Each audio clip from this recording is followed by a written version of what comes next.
News 18 Punjab Haryana Himachal मैं परमिंदर तेजा सारे दर्शकों का बुलेटिन स्वागत है। शुरुआत करांगे अज दी सब तो वड्डी खबर दे नाल। दीप सिद्धू नूं आखिरकार गिरफ्तार कर लिया गया। दिल्ली पुलिस ने जीरकपुर तो दीप सिद्धू नूं गिरफ्तार किया है। लाल किला हिंसा का मुख मुलजम है दीप सिद्धू। थोड़ी देर दे विच दिल्ली पुलिस के वल्लों प्रेस कॉन्फ्रेंस की जाएगी, इस नूं लैके पूरी जानकारी दी जाएगी। अज दीप सिद्धू नूं अदालत दे विच भी पेश किया जा सकता है। दिल्ली पुलिस ने दरअसल 1 लाख रुपए का इनाम रखा सीगा दीप सिद्धू ते 26 जनवरी नूं लाल किले ते दीप सिद्धू मौजूद सी। लाल किले तो फेसबुक ते दीप सिद्धू लाइव होया सी ते पूरी हिंसा नूं लैके पूरे जिहड़ा कि झंडा लहराया गया सीगा लाल किले ते गणतंत्र दिहाड़े मौके। उसका मुख मुलजम है दीप सिद्धू, जिसनूं आखिरकार करीब 13 दिनों बाद दिल्ली पुलिस के स्पैशल सैल ने जीरकपुर तो गिरफ्तार कर लिया है। हालांकि लगातार 13 दिन वक्-वक् उसके वालों वीडियो पोस्ट की जांदियां सन। कई तरह की वालों अपने तौर पर गलबात की जाती सी, पर यह भी जानकारी निकल के सामने आई कि वीडियो खुद पोस्ट नहीं करता सी। वीडियो अमेरिका के कैलीफोर्निया तो पोस्ट की जांदियां सन ते लगातार सवाल भी पैदा होंदे सन कि वीडियो पोस्ट की जांदियां ने, पर आखिरकार दीप सिद्धू है कित्थे ते आखिरकार दिल्ली पुलिस के शिकंजे दे विच दीप सिद्धू आ चुका है। दिल्ली पुलिस ने गिरफ्तार किया दीप सिद्धू नूं जीरकपुर तो। हालांकि 1 लाख रुपए का इनाम रखा गया सी और दिल्ली पुलिस ने इसनूं लैके जानकारी दी जाएगी कि किसी ने दीप सिद्धू बारे जानकारी दी है या खुद दिल्ली पुलिस वालों ये पूरी कार्रवाई की गई है। प्रेस कॉन्फ्रेंस की जाएगी थोड़ी देर दे विच, जिस दे विच ये पूरे खुलासे पूरी जानकारी दिल्ली पुलिस वालों दी जा सकती है। लगातार ये सवाल बरकरार सीगा कि आखिर 26 जनवरी नूं हुई हिंसा के बाद दीप सिद्धू है किते। उसदियां कई तरह दी वीडियो भी सामने आई। उसने एक वीडियो दे विच कहा सीगा कि वो इन्नी क दूर है कि अद्धे घंटे दे विच वो ਸਿੰਘੂ ਬਾਰਡਰ ਤੇ पहुंच सकता है। ਤੇ आखिरकार हुण दीप सिद्धू नूं गिरफ्तार कर लिया गया है। दिल्ली पुलिस के स्पैशल सैल ने यह वड्डी कामयाबी हासिल की है।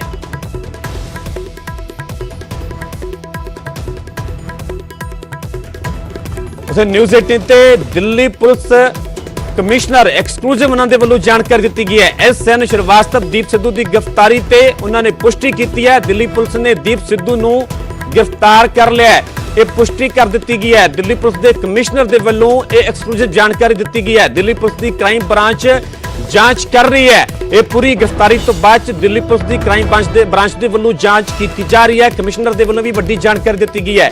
दोषियों खिलाफ सख्त कार्रवाई होगी। उन्होंने साफ तौर पर भी कहा कि ਜਿਹੜੇ भी दोषी ने इस हिंसा ਨੂੰ ਲੈ ਕੇ ਉਹਨਾਂ ਦੇ ਖਿਲਾਫ सख्त कार्रवाई होगी। न्यूज़ 18 ते दिल्ली पुलिस कमिश्नर एक्सक्लूसिव जानकारी सब तो पहला न्यूज़ 18 अपने दर्शकों तक पहुंचा रहा है। SN श्रीवास्तव दीप सिद्धू की गिरफ्तारी की उन्होंने वालों पुष्टि की गई है। कमिश्नर ने कहा कि दिल्ली पुलिस ने दीप सिद्धू नूं गिरफ्तार कर लिया है। दिल्ली पुलिस की क्राइम ब्रांच के वालों पूरी गिरफ्तारी नूं लैके पूरे मामले नूं लैके जांच की जा रही है। उत्थे उन्होंने यह भी साफ तौर पर कहा है कि दोषियों खिलाफ सख्त कार्रवाई की जाएगी। कार्रवाई को अंजाम दिया गया है। दिल्ली पुलिस के स्पेशल सेल ने एक ऐसे आरोपी को गिरफ्तार किया जिसका FIR में नाम था, उग्र हिंसा में नाम था। इसको आप कैसे देखते हैं? हाँ, वो दीप सिद्धू को पकड़ा गया है और ये केस क्राइम ब्रांच छानबीन कर रही है और मुझे उम्मीद है कि इसमें बहुत कुछ पूछताछ के बाद मिलेगा। आज भी एक बड़ी कार्रवाई को अंजाम दिया गया है। दिल्ली पुलिस के स्पेशल सेल ने एक ऐसे आरोपी को गिरफ्तार किया जिसका FIR में नाम था, उग्र हिंसा में नाम था। इसको आप कैसे देखते हैं? हाँ, वो दीप सिद्धू को पकड़ा गया है और ये केस क्राइम ब्रांच छानबीन कर रही है और मुझे उम्मीद है कि इसमें बहुत कुछ पूछताछ के बाद मिलेगा। रुक करते अगली वड्डी खबर दा। नांदेड़ तो खालिस्तानी अतवादी गिरफ्तार किए गए ने। सरबजीत सिंह नाम का अतवादी गिरफ्तार कर लिया गया। पंजाब ते महाराष्ट्र पुलिस के वालों साझा ऑपरेशन चलाया गया ते इस दौरान वड्डी कामयाबी हासिल हुई है। हिंदू संगठनों ते हमले की इन्हां दे वल्लों योजना बनाई जा रही सी। विदेशों के विच बैठे खालिस्तानी हमायतियों के संपर्क दे विच सीगा और लुधियाना का रहने वाला दस्या जा रहा है। ये अतवादी जिस दे विच वड्डी कामयाबी हासिल हुई है। नंदेड़ तो खालिस्तानी अतवादी नूं गिरफ्तार कर लिया गया है जिसका नाम सरबजीत सिंह है। सरबजीत सिंह नाम का अतवादी गिरफ्तार किया गया है। पंजाब ते महाराष्ट्र पुलिस के वालों जिसकी गिरफ्तारी नूं लैके साझा ऑपरेशन चलाया गया सीगा ते इस दौरान वड्डी कामयाबी हासिल हुई है। यह दस्सिया जा रहा है कि हिंदू संगठनों ते हमले की योजना बनाई जा रही सी। इस खबर से ज्यादा जानकारी ली मुंबई तो मेरे सहयोगी अमित राय जुड़े हुए ने। जी अमित, बहुत बड़ी कामयाबी इसको कहा जा सकता है, क्या है पूरी जानकारी?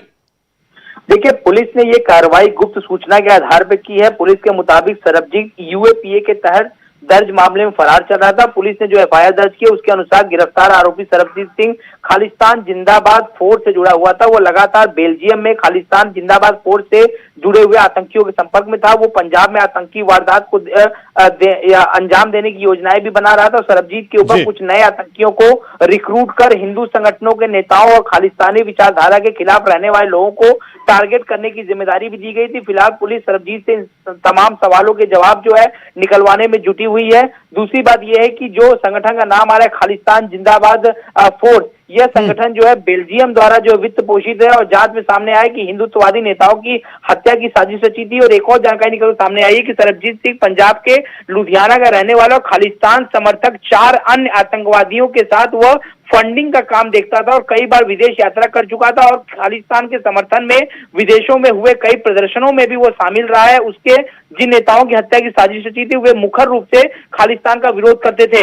और एक और चीज जानकारी के सामने आई, कुछ हथियार और पैसे भी इसके बाद से बरामद हुए हैं, जिसे पुलिस ने जो है अपनी कस्टडी में ले लिया। इससे अंदाजा लगाया जा सकता है कि ये बहुत बड़ी आतंकी कार्रवाई को अंजाम जो है देना चाहता था और पिछले कुछ महीने से वो फरार होकर नांदेड़ में आकर छिप गया था। इसके बाद से जो इंटेलिजेंस को इसकी जानकारी मिली और ज्वाइंट पुलिस ऑपरेशन करके इसको गिरफ्तार किया गया। ठीक है अमित, पूरी जानकारी ਤੁਹਾਡਾ ਬਹੁਤ ਧੰਨਵਾਦ। ਸੋ ਨੰਦੇੜ ਤੋਂ ਖਾਲਿਸਤਾਨੀ ਅੱਤਵਾਦੀ ਨੂੰ ਗ੍ਰਿਫਤਾਰ ਕੀਤਾ ਗਿਆ ਹੈ ਸਰਬਜੀਤ ਸਿੰਘ, ਜਿਸ ਦਾ ਨਾਮ ਦੱਸਿਆ ਜਾ ਰਿਹਾ ਹੈ। ਪੰਜਾਬ ਤੇ ਮਹਾਰਾਸ਼ਟਰ ਪੁਲਿਸ ਦੇ ਵੱਲੋਂ ਇਹ ਸਾਂਝਾ ਆਪਰੇਸ਼ਨ ਚਲਾਇਆ ਗਿਆ ਸੀਗਾ ਤੇ ਇਸ ਦੇ ਵਿੱਚ ਇਹ ਵੱਡੀ ਕਾਮਯਾਬੀ ਹਾਸਲ ਹੋਈ ਹੈ।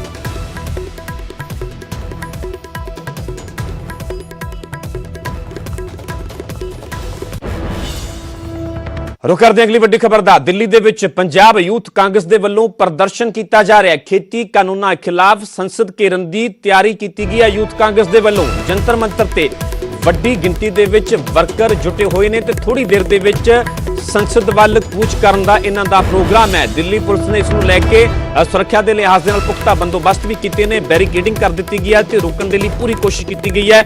दिल्ली पुलिस वल्लों खेती कानूनां नूं लैके लगातार सियासत भी सिखरां ते नजर आ रही है, जिथे कि कांग्रेस दे वल्लों लगातार खेती कानूनां दा विरोध किया जा रहा है। चाहे संसद के अंदर की गल हो चाहे संसद के बाहर की गल हो, उत्थे ही पंजाब यूथ कांग्रेस भी सरगर्म नजर आ रही है। दिल्ली दे विच पंजाब यूथ कांग्रेस दे वल्लों प्रदर्शन किया जा रहा है। खेती कानूनां खिलाफ संसद घेरन दी यूथ कांग्रेस दे वल्लों तैयारी की गई है। जंतर मंतर ते वड्डी गिनती दे विच वर्कर जुटे हुए ने। तो सीधा रुख करते हैं ग्राउंड जीरो दा दिल्ली दा, जिथों के जंतर मंतर तो मेरे सहयोगी रंजीत झा जुड़े हुए ने।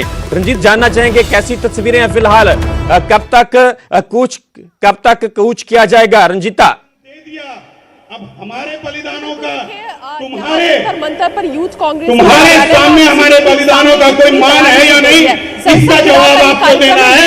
इस मोदी सरकार को उखाड़ करके तहत एक और नेता जोरदार नारे लगाइए, पंजाब की किसान आंदोलन जिंदाबाद, तमाम राज्यों से कांग्रेस के नेता और कार्यकर्ता किसान आंदोलन जिंदाबाद। विजुअल आपको दिखाने की कोशिश करें। जब किसान गाता है यहाँ यूथ तब कांग्रेस के देश नेता खाता और है। कार्यकर्ता पहुंचे आज हुए हमारे रगों में हैं। मंच जो रखा खून गया है जहाँ वो राष्ट्रीय किसानों की कार्यकारिणी देन है, यूथ कांग्रेस उनकी की मेहनत की देन है, उनके पसीने की देन है। अगर हमारे शरीर में खून है तो तब हमारे रगों में खून दौड़ता है, जब किसान तपती धूप में अपना पसीना बहाता है। तो आप उस अन्नदाता के लिए इस मोदी सरकार, जो मोदी सरकार ये बिल लेके आई है, जो मोदी सरकार के बिल नहीं है, ये उनके आका जो मुंबई में बैठे हैं उनके आका बिल बनाते हैं और मोदी सरकार उसे संसद में पारित करती है। मैं आज सीना ठोक के कहता हूँ कि मैं भगवान बिरसा मुंडा की धरती से आता हूँ, जहाँ अंग्रेजों को भी अपने घुटने टेकने पड़े थे और उनके भी दांत खट्टे हो गए थे। ठीक है रंजीता, पूरी जानकारी तुहाडा बहुत बहुत धन्यवाद। अपने लिए फिर तुहाडा रुख करांगे। सो जंतर मंतर दी तस्वीरां मेरे सहयोगी रंजीता झा विखा रहे सन। वड्डी गिनती दे विच यूथ कांग्रेस दे वर्कर इत्थे पहुंचे हुए ने ते थोड़ी देर दे विच संसद वाले पासे कूच करन दी तैयारी की गई है। हालांकि सुरक्षा के लिहाज के नाल दिल्ली पुलिस के वल्लों पुख्ता बंदोबस्त किए गए ने, पूरी तरह बैरीकेडिंग की गई है।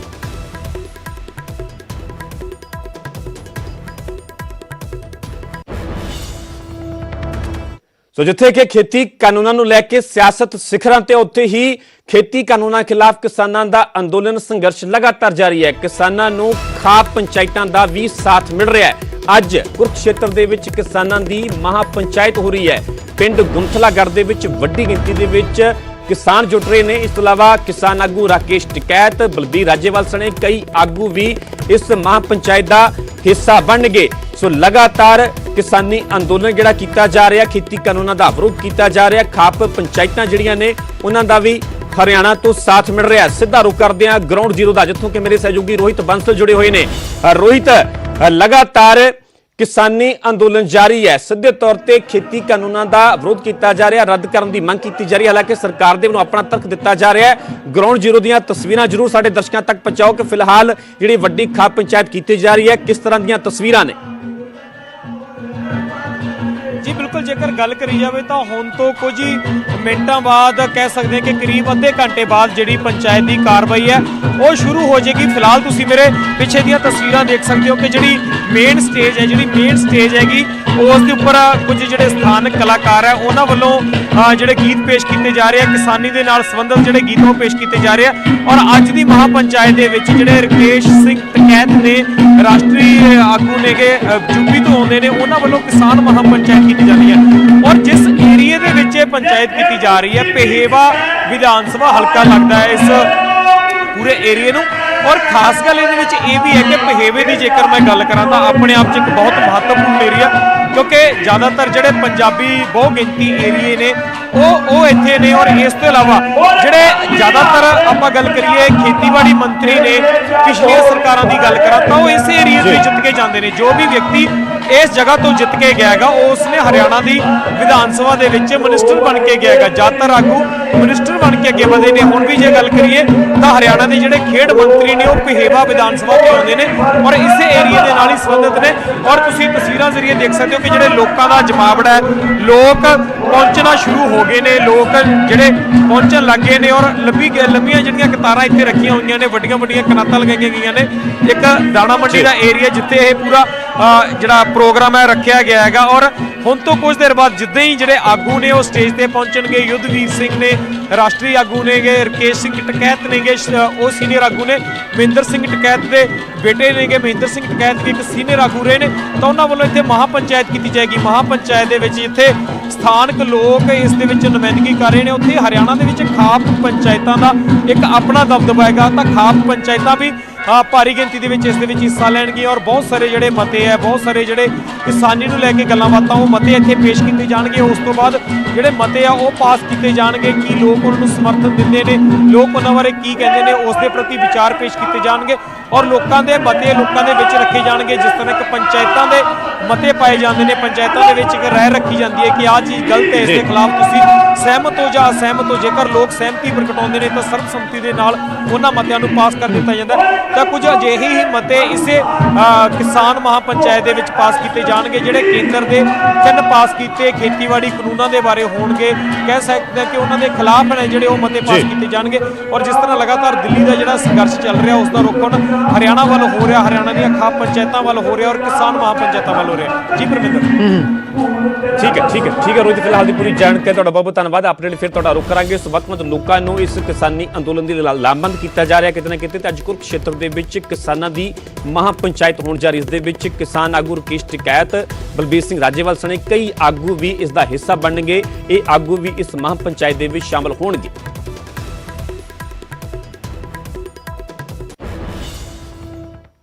ਉੱਥੇ ਖੇਤੀ ਕਾਨੂੰਨਾਂ ਤੇ ਸੁਪਰੀਮ ਕੋਰਟ ਦੀ ਕਮੇਟੀ ਦੀ ਅਹਿਮ ਬੈਠਕ ਜਾਰੀ ਹੈ। ਤਿੰਨੇ ਕਮੇਟੀ ਮੈਂਬਰਾਂ ਦੀ ਅਗਵਾਈ ਦੇ ਵਿੱਚ ਇਹ ਬੈਠਕ ਹੋ ਰਹੀ ਹੈ। ਕਿਸਾਨ ਸੰਗਠਨ ਕਮੇਟੀ ਅੱਗੇ ਆਪਣਾ ਪੱਖ ਰੱਖ ਰਹੇ ਨੇ। ਵੀਡੀਓ ਕਾਨਫਰੰਸਿੰਗ ਦੇ ਜ਼ਰੀਏ ਇਹ ਬੈਠਕ ਕੀਤੀ ਜਾਏ। ਦਰਅਸਲ ਖੇਤੀ ਕਾਨੂੰਨਾਂ ਨੂੰ ਲੈ ਕੇ ਹੀ ਸੁਪਰੀਮ ਕੋਰਟ ਦੇ ਵੱਲੋਂ ਪਿਛਲੇ ਦਿਨੀ ਇਸ ਕਮੇਟੀ ਦਾ ਗਠਨ ਕੀਤਾ ਗਿਆ, ਜਿਸ ਦੀ ਕਿ ਅਹਿਮ ਬੈਠਕ ਚੱਲ ਰਹੀ ਹੈ। ਵੱਖ-ਵੱਖ ਪੱਖਾਂ ਨੂੰ ਸਾਹਮਣੇ ਰੱਖ ਕੇ ਇਸ ਦੇ ਵੱਲੋਂ ਬੈਠਕ ਕੀਤੀ ਜਾ ਰਹੀ ਹੈ। ਕਿਸਾਨਾਂ ਦਾ ਪੱਖ ਵੀ ਸੁਣਿਆ ਜਾ ਰਿਹਾ ਹੈ, ਸਰਕਾਰ ਦੇ ਵੱਲੋਂ ਵੀ ਆਪਣਾ ਪੱਖ ਇਸ ਕਮੇਟੀ ਅੱਗੇ ਰੱਖਿਆ ਜਾ ਰਿਹਾ ਹੈ।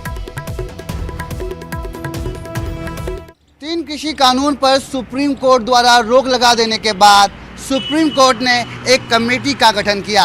इस कमेटी में अशोक गुलाटी, प्रमोद जोशी और अनिल गनवत 3 सदस्यों को रखा गया। आपको बता दूं ये 3 सदस्य लगातार मैराथन बैठकें कर रहे हैं। भारत के अलग अलग राज्य से किसानों से वो वीडियो कॉन्फ्रेंसिंग के माध्यम से जुड़ रहे हैं और उनसे 3 कृषि कानून पर राय ली जा रही है।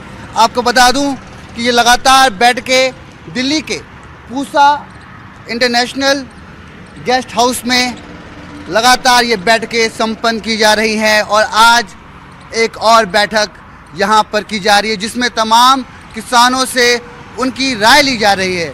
आपको बता दूं कि सुप्रीम कोर्ट की बनाई गई इस कमेटी ने उन तमाम किसानों से ये दरख्वास्त की है जो दिल्ली के अलग अलग सीमाओं पर प्रदर्शन कर रहे हैं, प्रोटेस्ट कर रहे हैं, कि वो भी इस कमेटी की बैठक में हिस्सा लें, अपनी राय रखें और वो उनकी राय सुप्रीम कोर्ट के सामने पेश करेंगे। बहरहाल देखना दिलचस्प होगा जब सुप्रीम कोर्ट द्वारा बनाई गई ये कमेटी अपनी रिपोर्ट सुप्रीम कोर्ट में पेश करती है तो उस रिपोर्ट में क्या कुछ होता है। कैमरा पर्सन मुनमुन के साथ मैं रवि मिश्रा। ਕਰਦੇ ਹਾਂ ਅਗਲੀ ਖਬਰ ਦਾ। ਪ੍ਰਧਾਨ ਮੰਤਰੀ ਨਰਿੰਦਰ ਮੋਦੀ ਰਾਜ ਸਭਾ ਦੇ ਵਿੱਚ ਭਾਵਕ ਹੋਏ ਨੇ। ਗੁਲਾਮ ਨਬੀ ਆਜ਼ਾਦ ਦੀ ਵਿਦਾਇਗੀ ਮੌਕੇ ਉਹ ਭਾਵਕ ਹੋ ਗਏ। ਆਜ਼ਾਦ ਦੇ ਨਾਲ ਆਪਣੇ ਦੋਸਤਾਨਾ ਸਬੰਧਾਂ ਨੂੰ ਉਹਨਾਂ ਦੇ ਵੱਲੋਂ ਯਾਦ ਕੀਤਾ ਗਿਆ। ਕਸ਼ਮੀਰ ਦੇ ਵਿੱਚ ਹੋਈ ਅੱਤਵਾਦੀ ਘਟਨਾ ਨੂੰ ਯਾਦ ਕਰਕੇ ਭਾਵਕ ਹੋ ਗਏ। ਆਜ਼ਾਦ ਨੇ ਵਿਰੋਧੀਆਂ ਨੂੰ ਵੀ ਪਰਿਵਾਰ ਸਮਝਿਆ। ਪ੍ਰਧਾਨ ਮੰਤਰੀ ਵੱਲੋਂ ਇਹ ਕਿਹਾ ਗਿਆ ਕਿ ਆਜ਼ਾਦ ਨੇ ਵਿਰੋਧੀਆਂ ਨੂੰ ਹੀ ਪਰਿਵਾਰ ਸਮਝਿਆ। ਦੱਸ ਦਈਏ ਕਿ ਗੁਲਾਮ ਨਬੀ ਆਜ਼ਾਦ ਸਣੇ ਜੰਮੂ ਕਸ਼ਮੀਰ ਦੇ 4 ਰਾਜ ਸਭਾ ਸੰਸਦਾਂ ਦਾ कार्यकाल अज पूरा हो रहा है। इस मौके प्रधानमंत्री मोदी ने विदायगी भाषण दिता। इस दौरान वो गुलाम नबी आजाद दे नाल अपने दोस्ताना संबंधां नूं याद करदिआं बेहद भावुक हो गए। श्रीमान गुलाम नबी जी, मुझे चिंता इस बात की है कि गुलाम नबी जी के बाद इस पद को जो संभालेंगे उनको गुलाम नबी जी से मैच करने में बहुत दिक्कत पड़ेगी।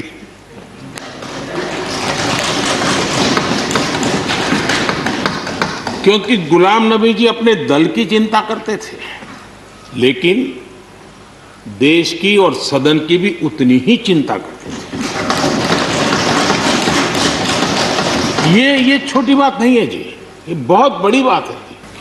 28 साल कार्यकाल ये अपने आप में बहुत बड़ी बात होती है जी।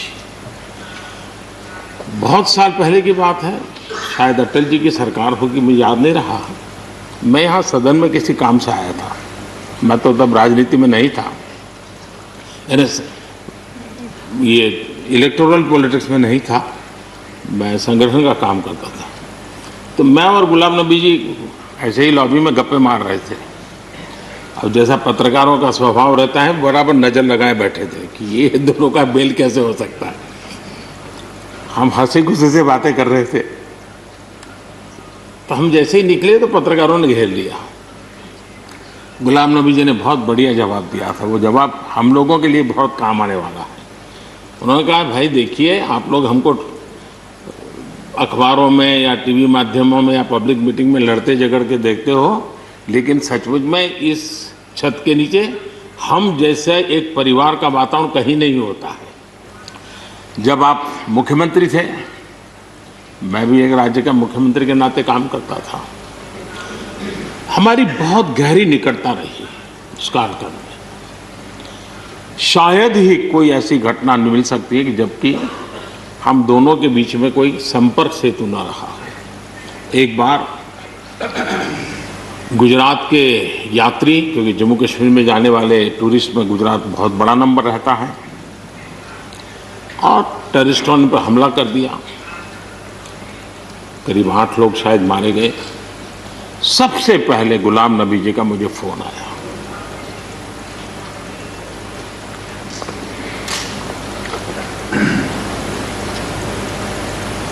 और वो फोन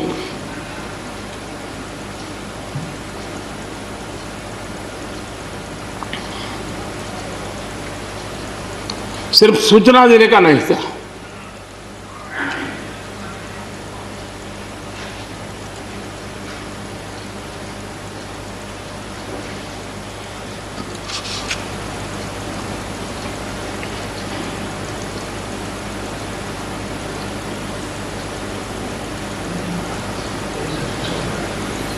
उनके आंसू रुक नहीं रहे थे। फोन पे। उस समय प्रणब मुखर्जी साहब डिफेंस मिनिस्टर थे। मैंने उनको फोन किया, मैंने कहा साहब अगर फोर्स का हवाई जहाज मिल जाए इन डेड बॉडी को लाने के लिए। रात देर हो गई थी। प्रणब मुखर्जी साहब ने कहा आप चिंता मत कीजिए, मैं करता हूं व्यवस्था। लेकिन रात में फिर गुलाम नबी जी का फोन आया। वे एयरपोर्ट थे।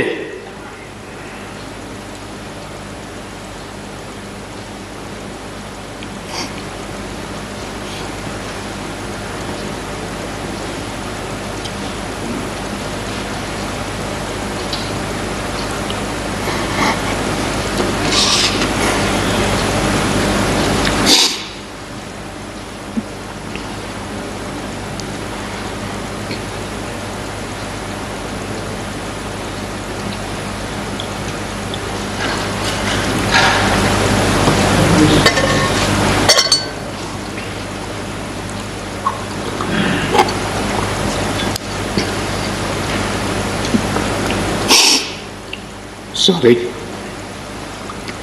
उस रात को एयरपोर्ट से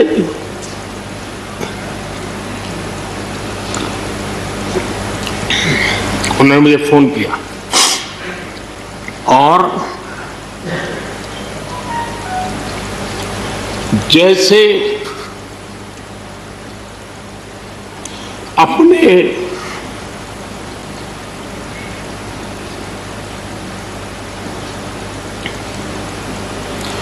परिवार के सदस्य की चिंता करें,